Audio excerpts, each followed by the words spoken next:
Bien le bonjour, on se retrouve pour un nouveau vlog.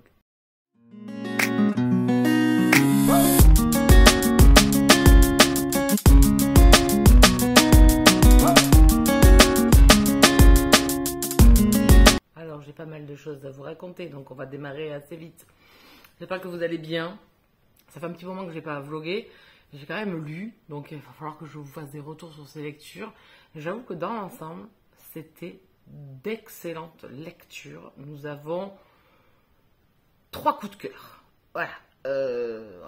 On n'y va pas avec la flemme. Non, on n'y va pas avec la flemme. Là, je suis que dans des lectures qui me régalent. Et on va faire la rétrospective là, puisque je vais vous en parler de chacun. Donc, il y a 3 coups de cœur et une bonne lecture. Une lecture sympa. Sans plus, mais sympa. Et ensuite, il y a beaucoup de films et de séries, par contre. J'ai fait une cure intempestive. Donc, on va essayer de rattraper tout ça au fur et à mesure. Il fait une chaleur démoniaque. C'est les feux de l'enfer dehors. On est le samedi 8 septembre. Ah, c'est 8, je crois. 8 septembre. Ressenti 52 degrés. Donc, tout va bien. Donc on va démarrer de suite avec un service presse et un romantique suspense avec Mère Mortelle, le tome 1, la saga 7 de pique, le tome 1, Mère Mortelle de Cordelia Kinnbridge. Je crois que je ne me suis pas trompée sur son nom. C'est écrit sur la photo de toute façon, aux éditions Bookmark. Donc c'est un service presse. Cette sortie me tentait énormément. Les avis VO sur ce roman-là sont très bon, on va pas se mentir. Donc j'étais très intriguée, j'avais lu en diagonale le résumé. C'est vrai que quand c'est romantique suspense, j'ai tendance à vouloir y aller, surtout elle-même. Et donc ici, on va être avec Lévi, un enquêteur, un inspecteur de police, qui travaille à Las Vegas. Et malheureusement, dans sa ville, beaucoup de personnes se font tuer. Donc nous avons droit à un tueur en série qui laisse sa carte de visite sur ses victimes avec des cartes de jeu. Las Vegas, on va dire qu'on est raccord. Lévi va enquêter avec son binôme qui est une inspectrice. Et en même temps, parallèlement, nous avons un autre jeune homme qui s'appelle Dominique Russo et qui est chasseur de primes. Ils se connaissent parce que, bien évidemment, Dominique vient au commissariat souvent ramener ses suspects, encaisser l'argent que l'État lui doit. Donc ils se connaissent. Il y a une espèce d'attraction qui se passe entre eux et en même temps un enemies to lovers parce que Lévi est un peu hargneux, un peu grognon à côté d'un Dominique qui est plutôt léger, drôle, qui se pose pas de questions sur la vie, qui profite, voilà, il va d'aventure en aventure. Et Lévi est quelqu'un de beaucoup plus posé, de beaucoup plus fermé, voilà. On est vraiment avec 2 personnages et 2 entités complètement différentes, mais une espèce d'attraction sous-jacente. Mais chacun reste campé sur ses décisions puisque Dominique n'a pas envie de se caser et Lévi est déjà en couple. Voilà, donc ça c'est le tout début de l'histoire. Et malgré tout ça, ils vont devoir s'entendre parce que leurs enquêtes respectives, lui en tant que chasseur de primes, va croiser en fait l'enquête de Lévi et du coup va être toujours dans les pattes de Lévi. Et au bout d'un moment, donc ils vont quand même s'unir pour essayer de découvrir qui est ce tueur en série.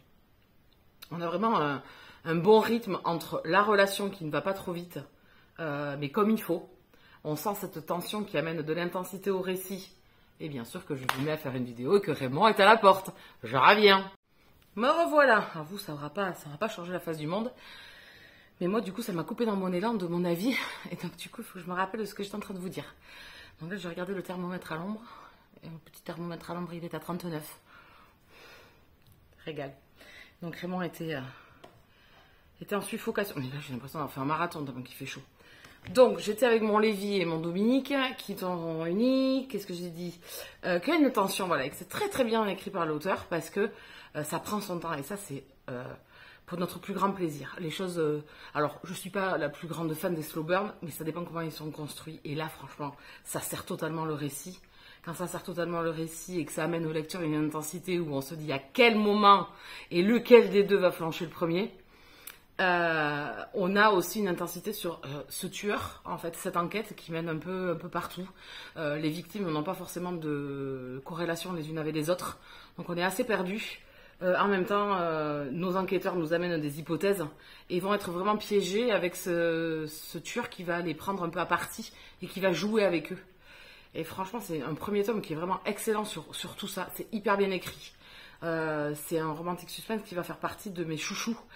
Vraiment, c'est un coup de cœur parce que j'ai adoré l'histoire, j'ai adoré l'enquête, j'ai adoré les personnages, j'ai adoré la relation entre eux et la façon dont c'est construit. Où là, pour une fois, on a un des personnages qui est déjà en couple. Donc il y a tout ça aussi qui rentre en ligne de compte, qui est hyper intéressant et qui est très très bien amené aussi par l'auteur et qui est très intelligent de ce côté-là, où c'est pas un triangle amoureux du tout.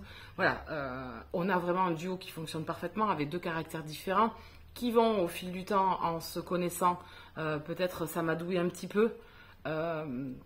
Peut-être relâcher des choses ou prendre de l'intensité pour d'autres. Dominique va peut-être réaliser que c'est bien joli d'être laxiste et de s'en ficher, de profiter de la vie, mais est-ce que c'est vraiment ça le fondamental ou les fondamentaux d'une relation?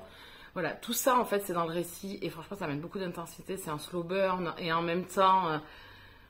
alors c'est pas un vrai enemies to lovers, hein, parce que y a du respect entre les deux personnages, c'est pas de la confrontation totale à chaque fois.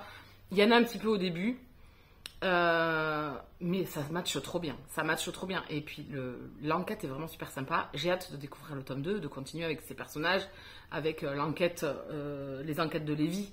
C'est vraiment un super tome, je me suis régalée. Si vous aimez le romantic suspense MM, franchement foncez, je pense que vous allez vous régaler. Ça fait partie de ces superbes, comme L'Art du meurtre de Josh Lanyon, que j'ai adoré.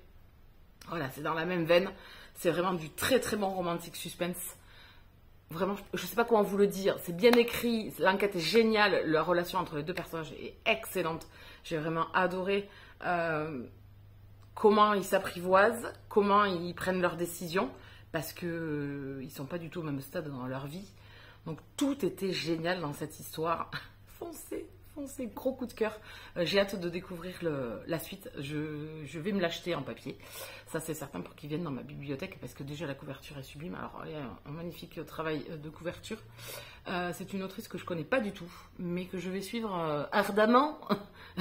Voilà, je vais la stalker, bien évidemment. Et franchement, allez-y, foncez. Donc ça, c'était pour le roman de Seth de Pique. On continue. Je vais parler maintenant de série. Avec la série Heartstopper, la saison 2. Bon, j'ai regardé déjà depuis quelques semaines. Même je l'avais regardé au moment où je l'ai fait le dernier vlog. Et bon, ça faisait trop pour le vlog, donc je lui ai dit on verra plus tard. C'est une saison 2 que j'ai moins aimée sur les deux personnages principaux, qui sont Nick et Charlie. C'était sympa. Le fait de voyager, de venir en France sur un voyage scolaire, etc., c'était vachement bien. La mise en avant des personnages secondaires et qui est toujours aussi bien, qui avait de l'importance dans la première saison et qui en a tout autant dans cette deuxième saison. Les professeurs aussi, qui sont un peu plus sur le devant de la scène et c'est un duo qui est vraiment super bien, avec des personnalités là aussi assez différentes. Les personnages principaux, Nick et Charlie, ne m'ont pas plus transcendé que ça. J'ai l'impression qu'il y avait comme un air de stagnation en fait par rapport à la saison 1 qui était vraiment, il y avait du rythme au niveau de ces deux personnages et tout, où là j'ai trouvé que pas du tout et je me suis même un petit peu ennuyée avec eux malheureusement. Ça reste tout choupi, hein. Toujours choupi, toujours mimi, mais les personnages secondaires par contre m'ont énormément plu, beaucoup plus intéressants dans leur relation ou dans leur découverte d'eux-mêmes. Avec un gros crush pour Ella. Je trouve cette jeune femme sublime, que ça soit... Maintenant, je suis l'actrice sur les réseaux sociaux.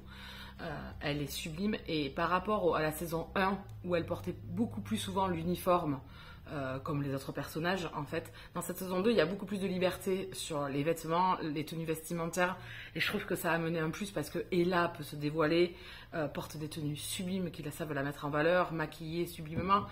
Elle est vraiment... magnifique et elle resplendit, elle est solaire, elle est voilà, et son duo avec Tao est hyper intéressant. Je pense que la seconde saison est vraiment basée sur eux et moi c'est ce qui m'a le plus plu. Suivre cette relation, suivre leur évolution, suivre cette maladresse que sont les sentiments entre l'amitié et qui vont se développer en sentiments amoureux.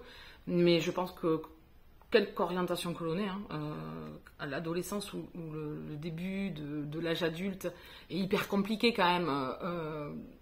On a des personnes qui n'ont pas de problème et qui vont pas se poser de questions, et il y en a d'autres qui vont parce que le reflet de ce qu'ils représentent ou qu'ils sont à l'intérieur parce qu'ils n'arrivent pas à s'accepter ou qu'ils ne se trouvent pas assez ceci ou trop cela ou etc. peut empêcher les relations. Et donc dans cette série qui est Heartstopper, je trouve que c'est hyper bien amené parce qu'on peut tous s'identifier à un moment donné de notre jeunesse peut-être. Et un autre personnage qui m'a beaucoup plu, c'est le personnage de Isaac, ce personnage timide, effacé, introverti, qui se réfugie dans les livres et qui forcément autour de lui ne comprend pas forcément les sentiments de ses autres camarades et qui se sent un petit peu exclu ou qui s'exclut lui-même parce qu'il n'arrive pas à mettre de mots là-dessus ou il n'arrive pas à échanger avec ses autres amis. Je trouvais que c'était un personnage très intéressant, un peu trop poussé à mon goût dans le fait de toujours lui mettre un bouquin dans les mains jusqu'au bal de promo. Enfin, c'était un peu ridicule, je trouvais. Il y a quand il bouge un meuble ou je sais plus quoi, ou qu'il fait de la déco dans une salle, il avait son livre. Enfin, on a compris. Voilà. Trop de tropicaux, comme je dis souvent. Là, c'était trop. Donc voilà, il y a des choses qui m'ont moins plu, mais sur le côté visionnage d'un petit à une grande personne, enfin de tout âge confondu, c'est une belle série avec de belles valeurs, avec beaucoup d'inclusivité, et ça c'est hyper intéressant. Et on voit quand même que les sentiments, quels qu'ils soient, et je le redis, de quelque orientation que l'on soit, je pense que on les a tous à cet âge-là parce que c'est difficile d'avancer, de découvrir sa sexualité, des émotions ou comment dire, des sensations dans notre propre corps ou notre cerveau qui turbine, etc. Et je pense que c'est difficile. Elle montre sans trop de difficultés pour les plus jeunes, une compréhension assez facile pour tous, sans compliquer les choses. Et puis ça reste quand même mignon. Voilà, dans ce sens-là, ça reste mignon. Voilà, donc je regarderai bien évidemment la saison 3. Gros crush pour Tao et Ella, bon, surtout pour Ella, vraiment, Ella, j'ai un gros crush, vraiment, je la trouve sublime. J'ai vraiment un gros crush. Ouais, elle est hyper attirante, elle est hyper belle. Et elle explose dans cette saison 2. Et Isaac, lui aussi, à son tour, de se poser des questions. Parce que à l'adolescence, on se pose pas tous les questions au même moment. Et sur la sexualité, ou sur les sentiments amoureux, ou sur les sentiments qu'on a envers quelqu'un. On se les pose pas tous parce qu'on a 14 ans pile ou 15 ans pile. Voilà, ça peut arriver plus tard, ça peut arriver avant, enfin... C'est ce qui fait qu'on est tous différents. Et je trouve que cette série, elle montre bien ce côté-là. Et c'est sympa, c'est mignonné avec ces petites couleurs, ces petits dessins qui apparaissent par moments dans la série. Voilà, ça reste une série teenager, adolescent, young adulte, qui est très mignonne à regarder. Et à lire sûrement. Je ne les lirai pas, je pense, maintenant que j'ai regardé la série. Mais ça, c'est sympa à visionner. Donc je regarderai la suite. Toujours mon scalpin, parce que j'ai tellement de choses à vous dire qu'après j'oublie. Excusez-moi, messieurs, dames. On va continuer avec la lecture en cours que j'ai toujours, puisque je n'ai pas fini lors du Balance ton lourd, mais que je n'ai pas décidé de le mettre de côté parce que je me régale avec cette lecture. C'est La chute des géants, le premier tome du siècle de Ken Follett. Je suis à la page 350, donc je suis à peine... oui. Alors, il fait 1000 pages, écrit tout petit. Au plus petit, tu meurs, tu perds tes yeux. Donc, je me régale. Vraiment, là, j'arrive à la deuxième partie. Donc, on est... ça y est. On est ici en août 14. Donc, ça y est. Déclaration de guerre des Allemands contre les Anglais. Donc, écoutez, je vais avancer un petit peu. Mais on sent que l'Europe est en pleine... l'Europe et le monde est en plein changement dans cette année 1914 par les conflits entre la Serbie et l'Autriche. Voilà. Et comment les choses se sont profilées avec peut-être des mentalités trop vieillottes qui ont poussé les choses vers une guerre qui aurait peut-être pu éviter avec des mentalités plus jeunes, qui avaient peut-être des accès ou des envies de paix plus que les anciens. Voilà. Pour l'instant, j'en suis là, avec bien évidemment beaucoup de sentiments amoureux, il y a des conflits. Là, je suis un couple, elle est anglaise, lui est allemand. Donc là, ça va devenir très très compliqué pour eux. En plus, les gens, à cette époque, à ce moment-là de déclaration de guerre, ne s'imaginent pas que c'est une guerre qui va durer des années. Pour eux, dans leur tête, elle va éclater, mais elle va durer que quelques mois. Donc voilà, je pense que on va rentrer dans le lourd maintenant, dans cette deuxième partie qu'il me tarde de continuer. Pour mon autre lecture en cours, non, c'est pas là. Alors, je suis allée le chercher, c'est Le chant du dernier dragon de Camille Wright. Je ne l'ai pas entamé, c'est ma lecture que je vais commencer là, puisque j'ai terminé ma dernière avant-hier, et que hier, j'ai pas lu. J'ai pas eu le temps. Jeudi, j'ai fini ma lecture en cours, donc je vais entamer celui-ci. C'est de la romantasy, de l'urban fantasy. On est ici avec une âme sœur, des dragons, les faées, voilà, on est avec plein de personnages surnaturels. Et j'ai hâte, les en-têtes de chapitres sont très très belles avec le dragon comme ça. Donc j'ai hâte de le lire, de découvrir cette autrice que j'ai vue pas mal passer de fois. Souvent passée aux éditions Bookmark. Donc écoutez, je vous en parle dès que j'ai attaqué. Ça devrait être après le week-end, là, je pense, à partir de lundi, je pense, que je vais l'attaquer. On va rester dans de l'imaginaire, mais cette fois-ci, on va se diriger en fantasy avec Au Royaume, le tome 2, L'héritier de Père Pével. Je vous ai parlé il n'y a pas si longtemps que ça, je pense que c'était en mai, du premier opus que j'ai adoré, j'ai eu un coup de cœur et je réitère la chose avec ce deuxième opus qui est construit différemment. On retrouve tous nos personnages, ça se complique encore plus. Ça y est, ça passe à l'attaque au niveau des complots, au niveau de notre personnage principal qui est Lorne, qui est un anti-héros un petit peu, chevalier, sur qui on compte énormément et qui peut-être va faire cavalier seul aussi, par vengeance et rancœur après tout ce qui lui est arrivé. Vraiment, un deuxième opus. Je ne vais pas trop rentrer dans les détails. On est ici dans un royaume qui s'appelle Au Royaume, avec un roi qui est plutôt gouverné par sa femme, la reine, puisque lui est en déclin et proche de la mort. 3 héritiers sur ce trône. Imrel, donc qui est le prétendant. Jal, qui est l'évêque, donc je pense qu'il ne prendra pas le trône, mais il est ecclésiastique et je pense qu'il va tirer les ficelles aussi. Et le dernier, Alan, qui est le meilleur ami de Lorne et qui est le prince en second, hein, du coup, qui lui n'a pas d'accès forcément au titre. Et Lorne était chevalier du royaume, était un des chevaliers du roi. Il a été emprisonné, ça c'est le tout début de l'histoire, il a été emprisonné pour quelque chose dont on ignore au début, hein, et il est rappelé. Et donc il sort d'Alroth, qui est une prison avec des esprits noirs qui vous transforment un petit peu, hein, quand même. Vous avez la marque marque sombre, et franchement ça vous transforme, ça fait de vous quelqu'un où tous vos côtés plutôt maléfiques et une entité maléfique est à l'intérieur de vous. Pour vous la faire simple, hein. On a aussi des complots, puisque forcément dans ce royaume où un roi est un peu inexistant, tout le monde veut tirer les ficelles, veut amener sur le trône qui il veut. La reine tire les ficelles aussi, et ils sont en conflit avec une autre contrée, avec une reine maléfique qui a ses fils des hydres. Voilà. Et donc le conflit, il démarre de là au tout début. Voilà. Et là, ça s'étoffe, puisque il y a des guerres intestines un petit peu dans d'autres royaumes qui font partie du Haut-Royaume, qui sont alliés au Haut-Royaume. On a dans la capitale de Haut-Royaume des complots. En plus, à la fin du tome 1, est arrivé des événements assez forts pour notre personnage Lorne. Donc là, on le retrouve directement au moment où on l'a quitté. On ne sait pas trop comment le découpage de Pierre Pével est malin, puisqu'on va faire une chronologie alternée. On va se retrouver dans le futur proche, et on va faire de la rétrospective pour savoir exactement ce qui s'est passé pendant ce délai imparti où nous, lecteurs, on a été laissés à la fin du tome 1. Donc je trouve que la construction du récit est très intelligente, amène le lecteur à vouloir absolument avancer.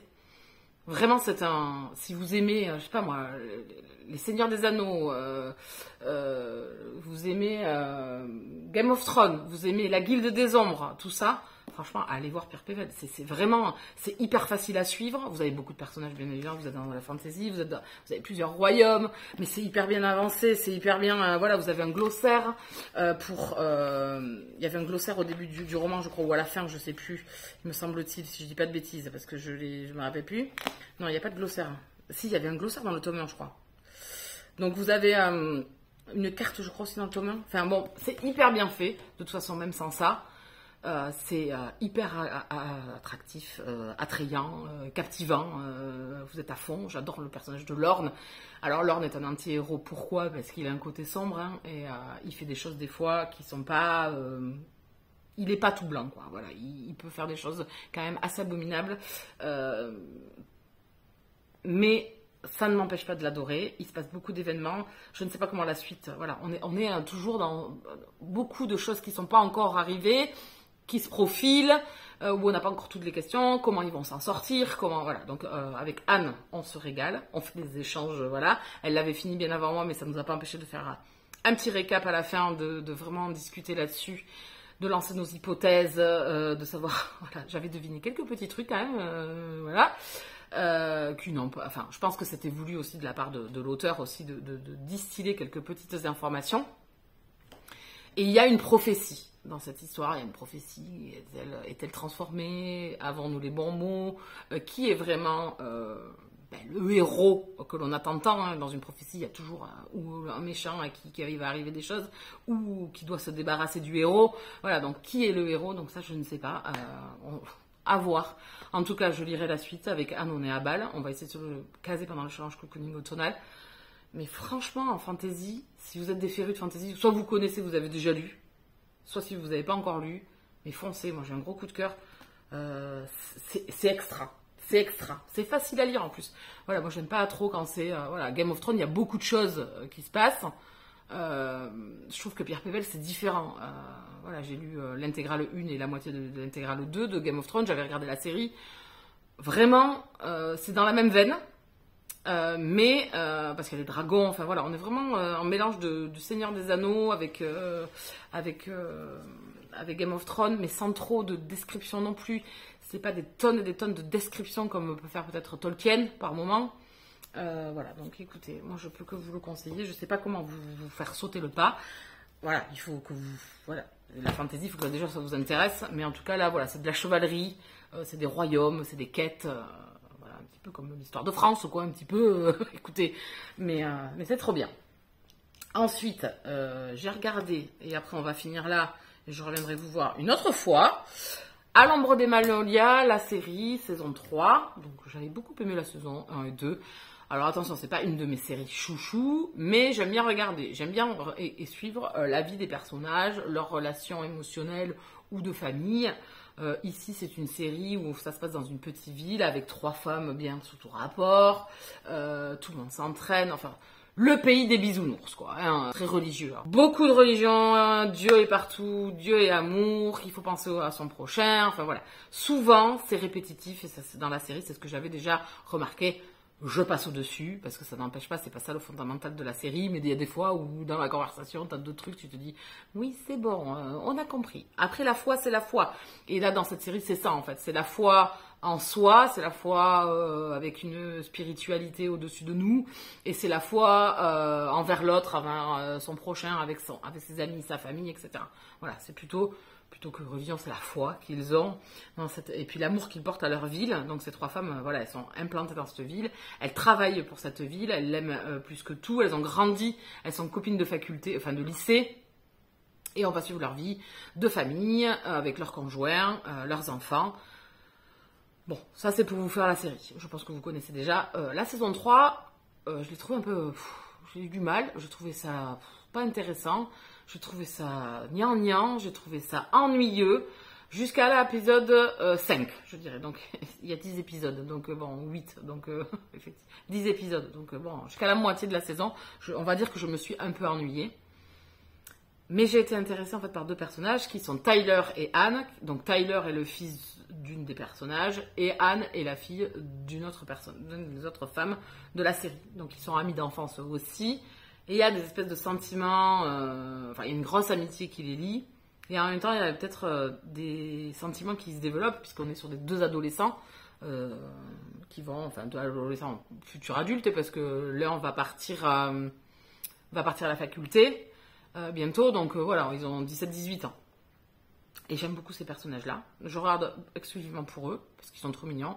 Il y a des passages qui sont trop beaux. En plus, sur TikTok, j'ai eu que des passages de la série de cette saison 3, ou même un peu de 2, où il n'y a que leur passage à eux. Donc, en fait, il y a tous les regards que Tyler porte sur Anne.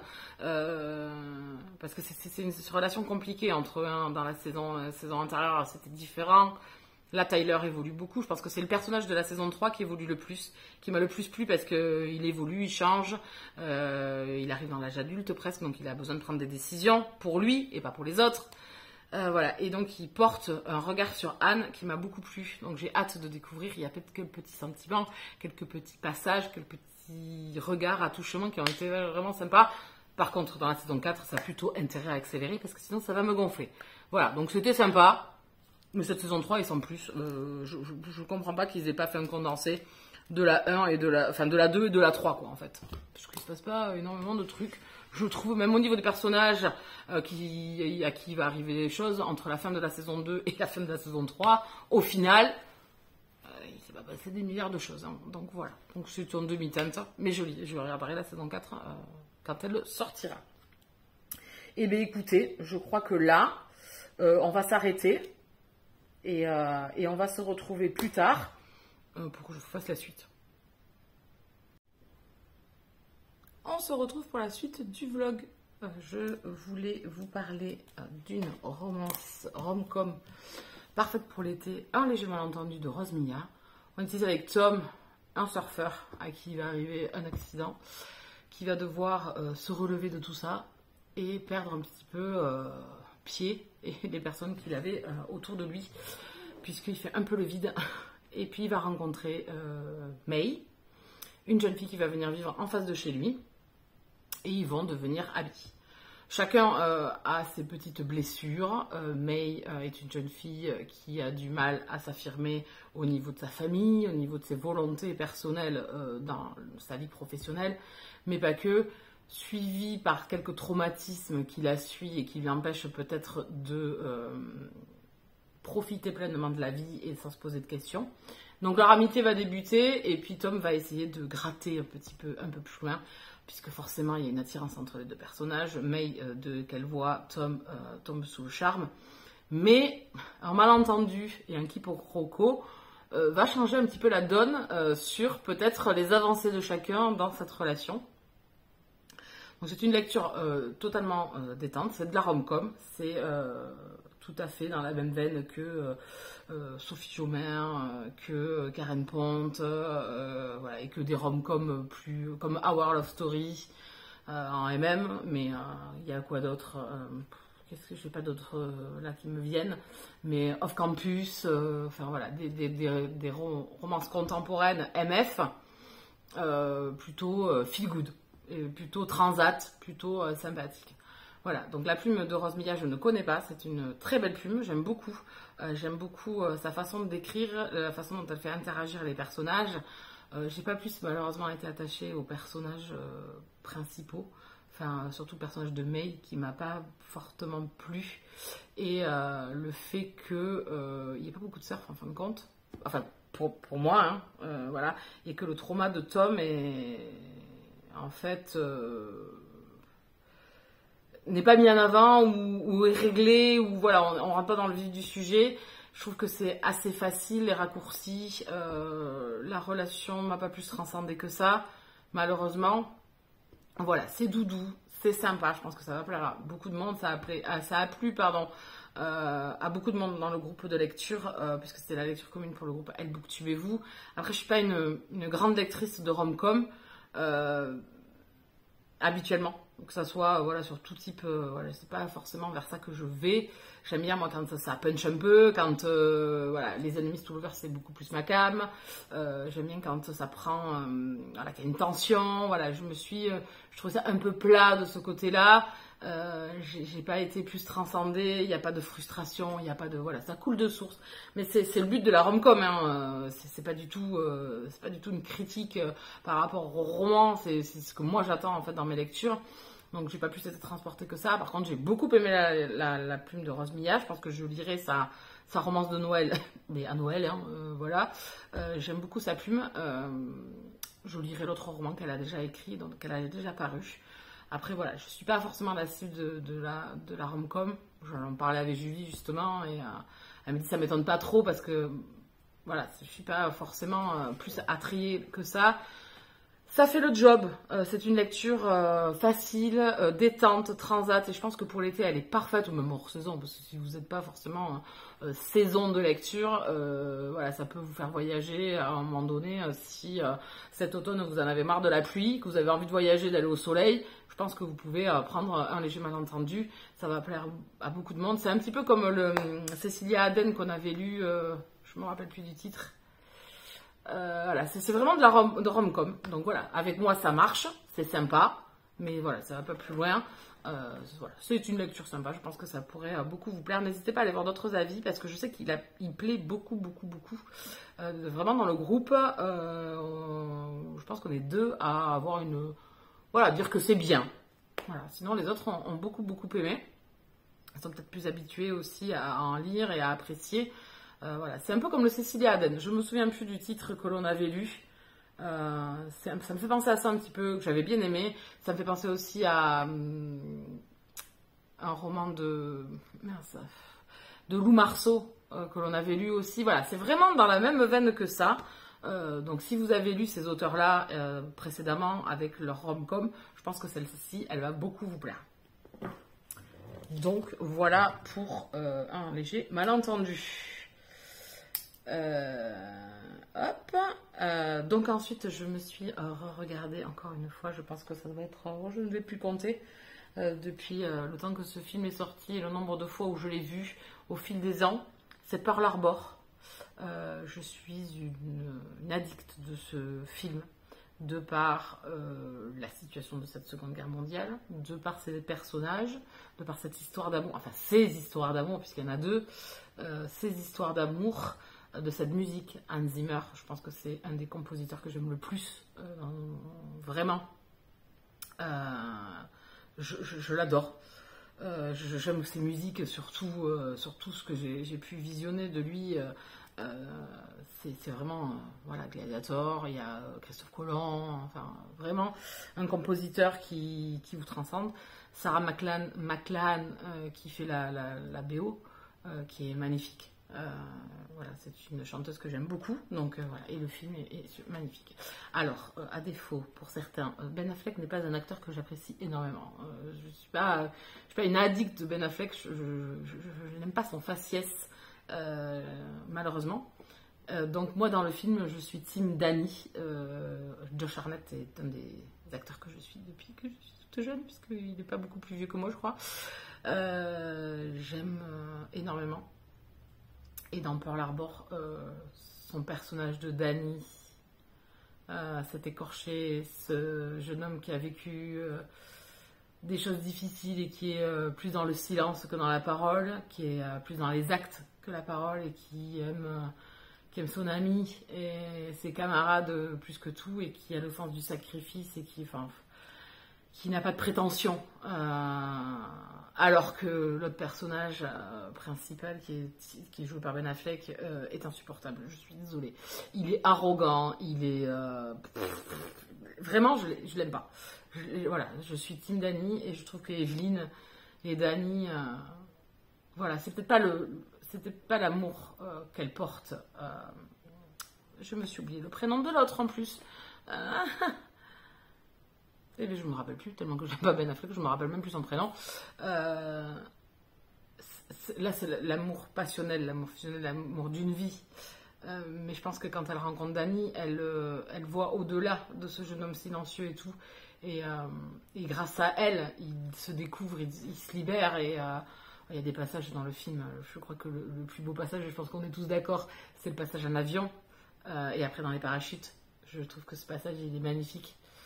Et voilà, il y a plein de passages dans le film qui sont sublimes et puis je suis désolée, mais Josh Hartnett en costard militaire, enfin en tenue militaire, n'a rien à envier à Ben Affleck, hein, un peu point trop d'infos.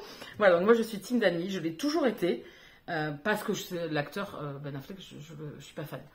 Je crois que le seul film où je l'ai apprécié, et encore, c'est parce qu'il y a Matt Damon qui tire la pince, c'est dans Will Hunting, voilà, qui est un film magnifique aussi. Mais voilà, je suis Team Matt Damon aussi. Non, vraiment, si, dans Daredevil peut-être.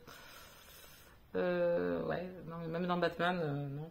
Bon, voilà, donc je me suis regardé Pearl Harbor, le passage du discours de Roosevelt, quand il se lève de la table, la femme de son fauteuil roulant. C'est un passage que j'ai adoré. Alors oui, c'est américain, oui, c'est tout ce que vous voulez, mais je sais pas.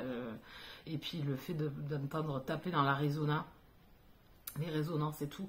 Et puis le personnage de Godin Junior qui joue le cuistot noir sur un porte-avions avec plein de blanc dessus. Un petit peu ce héros de guerre qui est vraiment sublime. Vraiment, c'est un film que j'aime énormément. Je crois que je l'ai regardé. Je crois que quand j'ai un film à proposer, il fait partie de mes plus gros coups de cœur de cinéma. De par le visuel, de par voilà, l'historique, la Deuxième Guerre. Voilà, bon, ça change. On ne change pas. Bon, je vais arrêter de parler de ça. On va reparler du coup de livres avec le tome 2 de Un héritage amer qui s'appelle L'objet de tous les désirs de Dal McLean, je l'ai écorché. J'avais adoré le premier. Je vais essayer de l'insérer par là, de vous remettre, ou je le mettrai en barre d'infos. Enfin, vous pouvez le retrouver sur ma chaîne. Je ne sais plus si c'était en 2022. Je crois que c'était en 2022 que je l'ai lu. Plutôt fin d'année 2022, où j'ai découvert le premier tome. Dans le premier tome, on avait suivi James, qui est un flic, et qui va faire la rencontre, à cause d'une enquête, de Ben, qui est photographe dans la mode. Et ils vont lancer une relation d'amitié, enfin un peu ambiguë. Mais James, c'est quelqu'un qui veut se poser dans la vie, qui veut aimer, qui a vraiment des attentes différentes de Ben. Ben est un fuyard des sentiments, qui est la liberté avant tout. Et il se dit que s'il est en relation, il perd sa liberté. Donc il passe d'un mec à un autre à foison. Donc la relation est très compliquée. Ben va faire beaucoup de mal à James. C'était grandiose. Vraiment, c'était grandiose. Je l'ai adoré parce que ça m'a bouleversé les sentiments. J'ai été dans une colère noire. J'ai été attendrie. Et alors, même si j'ai détesté Ben par moments de ce qu'il fait, par d'autres, je comprends tellement sa place, son fonctionnement, sa psyché, comment il réfléchit, comment il pense, comment l'amour n'est pas fait pour lui. Vraiment, c'est un roman que j'ai peu vu. Alors Britine, oui, parce qu'on en a parlé et on a adoré toutes les deux, mais je l'ai très peu vu sur la toile, sur la blogo. Ce romantique suspense, parce qu'il y a une enquête là aussi. James est dépêché sur une enquête qui va impliquer Ben. Et ça va tourner autour de cette enquête. Et donc il y a vraiment, et puis c'est super bien écrit, vraiment c'est super bien écrit. Dans le premier opus, ensuite James, donc le flic qui va être meurtri par les agissements de Ben, et dans ce second opus on va suivre Tom, qui est mannequin et qui vit avec cette vie de paraître, et pareil, qui a vraiment dans cette saga, je pense que le maître mot, c'est ces personnages qui ont du mal à s'impliquer dans des relations, qui ont peur pour diverses raisons, peut-être du passé, qui font qu'ils n'ont pas envie de s'impliquer, qu'ils ont peur surtout de s'impliquer, et qui fuient les émotions et les sentiments, et qui passent d'un partenaire à un autre. Donc voilà, on va suivre Tom, ce mannequin, qui lui a décidé 2 ans plus tôt de quitter le mec avec qui il était, parce qu'il était trop plan-plan, parce qu'il était ceci, enfin c'est ce qu'il nous dit quand le roman débute, qu'il n'était pas fait pour lui, que lui il voulait devenir mannequin malgré tout, qu'il voulait sa liberté, qu'il voulait profiter, qu'il voulait coucher à droite et à gauche, enfin voilà. Malheureusement, dans sa vie, il va être accusé d'un meurtre. Donc ça, c'est le tout début. Il va être accusé d'un meurtre, enfin, présumé suspect d'un meurtre, qui est au départ... non. Il est présumé suspect d'avoir poussé une personne au suicide. Donc ça démarre comme ça, en fait, l'histoire. Et donc, il va dépêcher un avocat qui va lui venir en aide, puisque la police veut l'inculper. Et cet avocat va faire appel à, enfin c'est pas l'avocat, c'est un ami, je vous passe les détails, hein, parce que ça n'a aucun intérêt, c'est pas grave.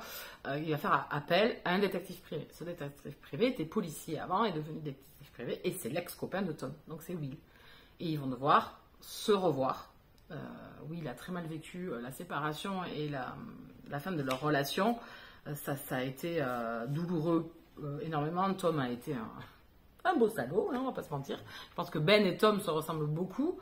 Ben du Tomer et voilà. Donc on va démarrer là-dessus et Will va devoir venir en aide à Tom et le dépatouiller de cette histoire et trouver qui est derrière tout ça. Est-ce que c'est un suicide? Est-ce que c'est un meurtre? Qui aurait eu intérêt à faire ça pour disculper en fait les soupçons qu'ont les flics envers Tom. Ça, c'est le départ. Et puis après, on va étoffer ce personnage de Tom qui, pour le début, nous paraît superficiel au possible et antipathique. Il va bien au-delà de ça. Et puis là, autour de lui, des gens qui gravitent, qui sont subjugués par ce jeune homme. Et on a Will qui, lui, essaye de garder ses distances. Et on va avoir beaucoup de moments Tom-Will. Et franchement, le livre est... Alors, c'est du slow burn là aussi, comme c'était dans le tome 1, mais c'est un slow burn hyper intéressant, parce que c'est un petit pas en avant et ouf, 10 pas de fuite en arrière. Enfin, c'est hyper attractif, c'est hyper addictif, c'est hyper captivant. Je me suis régalée, j'ai eu un énorme coup de cœur. Voilà, c'est mon 3e coup de cœur. Voilà, en romantique suspense aussi bon dans l'enquête que dans les personnages, que dans la complexité des personnalités et des couples ou des envies de relations qui sont différentes de monsieur et madame tout le monde, qui veulent peut-être une relation sérieuse, sans étalage de on se met ensemble, voilà, qui fait la popote, etc. Il y a certaines personnes qui fuient tout ça, qui vivent dans des univers et des sphères qui font que ça n'est pas compatible, ou ils pensent que ça ne l'est pas. Voilà, donc il y a vraiment dans ce roman, mais je l'ai adoré. C'est super bien écrit, c'est génial. Et donc là, on est plus avec Tom. C'est Tom qui va nous raconter son histoire. Donc c'est différent où James était peut-être la victime de Ben, et aussi Tom est un peu le bourreau de Will. Donc on a vraiment une construction de l'auteur qui est différente du tome 1. L'enquête est totalement différente. C'est captivant parce qu'on ne sait pas où ça mène. J'ai lancé des hypothèses en veux-tu en voilà. Même à la moitié du roman, je me suis reposé des questions. J'avais une théorie, à 50%, j'ai eu raison. Et j'ai compris vers la fin c'était plus difficile que ça. Mais en tout cas, j'avais bien découvert un des aspects de l'histoire.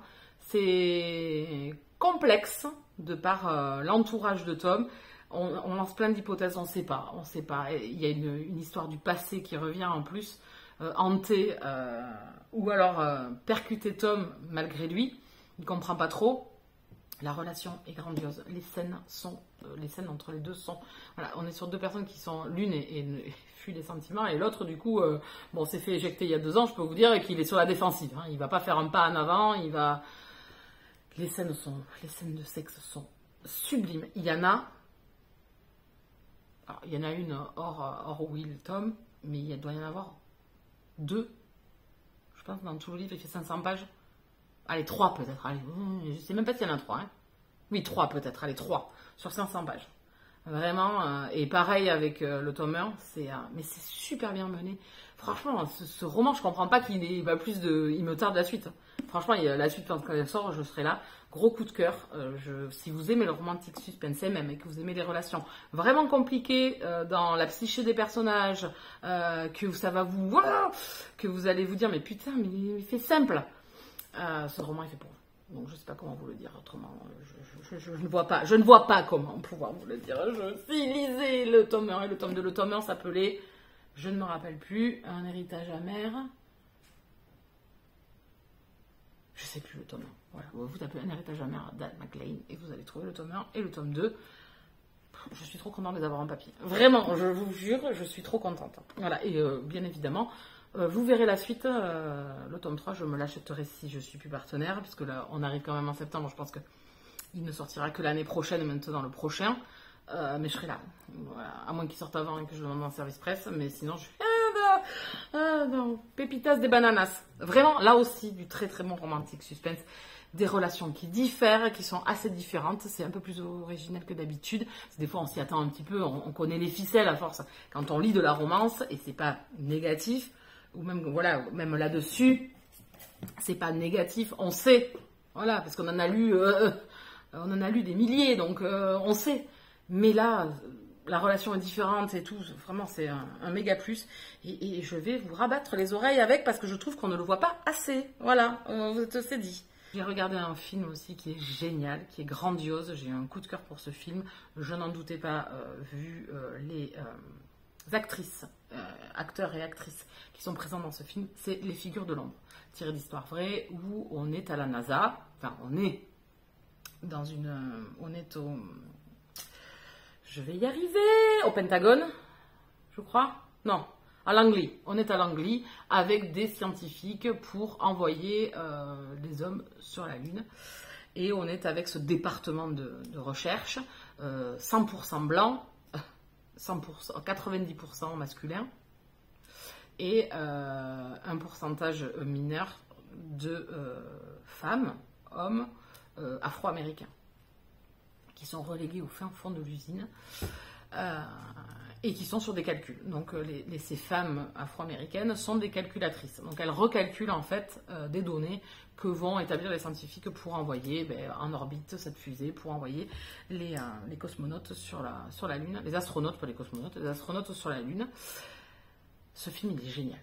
Ce film, il est génial par les années 60 encore, où certes, il y a énormément plus de liberté pour les Noirs, mais quand même avec beaucoup de discrimination, c'est-à-dire que vous ne partagez pas les mêmes lieux publics, c'est à la limite des années 60, vous ne partagez pas les mêmes toilettes, vous ne travaillez pas dans les mêmes bureaux, vous ne prenez pas le café dans la même cafetière, enfin voilà, c'est que des petits gestes de la vie quotidienne qui ramènent à ce racisme, à cette ségrégation et cette horreur qui est le regard du blanc face à une personne noire dans ces films, qui est vraiment exacerbé, qui est vraiment horrible. Et c'est ce silence et cette acceptation, qui est en serrant les dents de ces personnes qui subissent tous les jours, que ce soit par le regard, se faire arrêter par la police pour rien, voilà. Et on a ces 3 femmes dans ce film qui vont chacune tirer leur épingle du jeu et arriver à se hisser par leur intelligence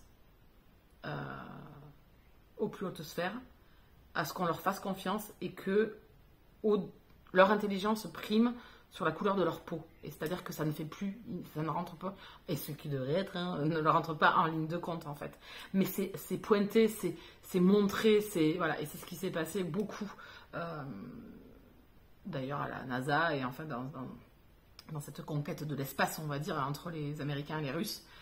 Et ces femmes qui se sont battues pour imposer leur... Alors déjà, tu es une femme dans un univers d'hommes. Donc dans le film, c'est bien spécifié. Vous voyez, 90% c'est des hommes blancs et vous avez quelques femmes blanches qui sont à des postes toujours inférieurs aux ingénieurs blancs. Vous n'avez pas de femmes ingénieurs blancs. Donc il y a déjà ça. Elles sont secrétaires ou directrices de machin, mais elles ne sont pas non plus l'égale des hommes. Et donc là, on est avec des femmes de couleur noire qui sont discriminées à longueur de journée. Franchement, le film, il est grandiose.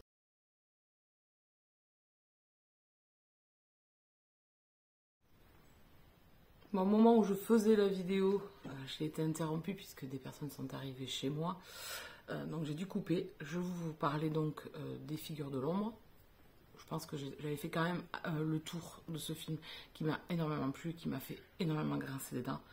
C'est vraiment incompréhensible de réagir comme ça sur des individus. Alors des femmes, parce qu'on sent bien qu'il y a quand même de la testostérone et que c'est vraiment très masculin. Donc déjà, il y a cette problématique de la place de la femme où les hommes ne veulent pas s'imaginer qu'elles ont un brin d'intelligence. Et il y a ce racisme, et puis très passif, sur des petits gestes, et puis toujours détourné, jamais dans la franchise, toujours dans le contournement, dans le silence, dans juste des regards, dans juste des impressions de corps.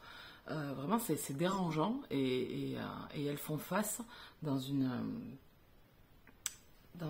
un courage, et et le fait de passer par-dessus, même si elles ont une colère énorme en elles, de par leur intelligence justement, et de par leur place et de par les capacités qu'elles ont justement dans ce milieu-là, qui est un milieu scientifique assez particulier, assez fermé, de se créer une place avec d'autres personnes par contre qui vont leur donner leur chance, des scientifiques qui viennent d'autres pays, qui sont exilés, qui sont polonais, qui ont vécu la Seconde Guerre mondiale, qui ont failli être exterminés, donc qui ont ce lien de non-appartenance des fois à la race humaine et aux blancs, et du coup vraiment c'était sympa aussi de voir qu'il n'y avait pas que des gens ignobles et que des gens intolérants. Vraiment c'est un film qui est très beau à regarder, c'est un film vraiment de personnages, hein, de mise en situation, il n'y a pas d'action, voilà, juste le fait d'essayer de catapulter cette fusée dans l'espace. Il y a Glenn Powell, donc j'avoue que c'est un acteur que je regarde de plus en plus, je l'ai vu dans pas mal de films, c'est l'acteur qui joue dans Top Gun Maverick. J'aime beaucoup cet acteur, je l'avais regardé dans un autre film d'aviation où justement il était pilote et il faisait duo avec un pilote noir, qui est le premier pilote d'avion de couleur, et ils créent une amitié tous les deux, vraiment c'était top. C'était top aussi. Je me souviens plus du titre, je sais plus comment ça s'appelait. Je vous en ai parlé, vous pouvez le retrouver sur la chaîne, hein. J'en ai parlé dans un de mes vlogs. Donc voilà, Les Figures de l'ombre, si vous ne l'avez pas vu. Voilà, j'avais regardé pas mal de passages de ce film, je ne l'avais pas vu en entier, et j'ai adoré. Voilà, j'ai adoré. En plus, c'est des histoires vraies, c'est des femmes qui ont vécu, qui ont bousculé cet univers un petit peu, bousculé ces hommes, et franchement, c'était top. Voilà. Et puis les actrices dedans, l'actrice qui joue le rôle principal, elle a joué dans Empire, elle a joué dans d'autres films, l'autre actrice a joué dans La couleur des sentiments. Voilà, donc des actrices de talent, avec des acteurs de talent aussi, hein. Voilà, il y a vraiment un panel énorme d'acteurs qui sont connus et qui sont vraiment très forts. Voilà, je les aime beaucoup comme acteurs. Donc voilà, pour ce film-là, on va s'arrêter là. Et pour la vidéo, on va s'arrêter là aussi, parce que j'ai quand même pas mal blablaté. Je ne vous ai pas parlé de tous les films que j'ai vus, mais on a déjà bien épuré les films et séries que j'ai vus. Même s'il en reste 3-4 dont je ne vous ai pas parlé, mais ça sera pour le... Si j'en ai pas comme ça pour le prochain vlog, je saurai de quoi vous causer. Ah bah écoutez, donc dernière info, vous avez en ligne la première vidéo du challenge Cocooning Automnal où on vous donne les explications, ce qu'il y a à faire, les menus, les items, les petits bonus de ce challenge où on se retrouve pour d'autres choses autour de ce challenge. On a créé les groupes, un groupe sur Instagram et puis il y a toujours le groupe Facebook. Donc n'hésitez pas à nous rejoindre. On a créé aussi 2 groupes pour chaque lecture commune qu'on vous a proposé. Donc n'hésitez pas à nous rejoindre, n'hésitez pas à aller voir la vidéo. J'ai aussi posté le règlement à l'écrit où vous pouvez récupérer les vignettes. Le challenge Cocooning Automnal, pour ceux qui débarquent, c'est un challenge qui se passe l'automne, du 23 septembre au 17 décembre. Par contre, on ne va pas aller tout à fait jusqu'au bout, parce qu'après les vacances scolaires, et les gens partent faire autre chose, hein, et puis c'est Noël, on est plus dans cette veine-là, d'hiver et de Noël. Donc, on vous propose 6 menus, il faut choisir un palier. Vous estimez que vous allez lire, je sais pas moi, 15 livres, vous êtes dans le palier, 15 livres, je crois que c'est féerie... je sais plus, enfin vous avez 6 paliers de toute façon, vous choisissez votre palier et ensuite votre but c'est de remplir au moins un menu dans sa totalité. Donc n'hésitez pas à tenter votre chance. Il y a aussi des bingos, il y a des lectures communes, il y a des week-end lectures, enfin, et on vous retrouve aussi mardi, donc au moment où je vais poster la vidéo, je pense que ça va se catapulter, je pense que je vais la poster lundi la vidéo, comme ça mardi. Mardi, on a une soirée live sur YouTube avec Anne et Maureen où on va pouvoir parler du challenge Cocooning Automnal, des questions que vous pouvez vous poser, de certains items qui vous restent c'est un peu vague, vous faire des propositions, vous allez nous proposer vos pales, enfin tout ça, une soirée assez conviviale où on va pouvoir discuter. C'est rendez-vous à 20h45. Je crois que j'ai fait le tour, donc n'hésitez pas à venir participer au challenge Cocooning Automnal. Il y a plein de personnes qui sont motivées, l'enthousiasme et tout, ça fait trop plaisir. Donc merci beaucoup pour l'accueil que vous faites chaque année à ce challenge. Ça fait sa 6e année. Je n'aurais pas cru. Non, désolé, j'aurais pas cru. Donc je suis ravie. Et Et puis je crois que là vraiment j'ai fait le tour, donc je vais vous souhaiter une bonne semaine, de bonnes lectures, et on se retrouve très très très prochainement dans de nouvelles vidéos. Bisous Cala.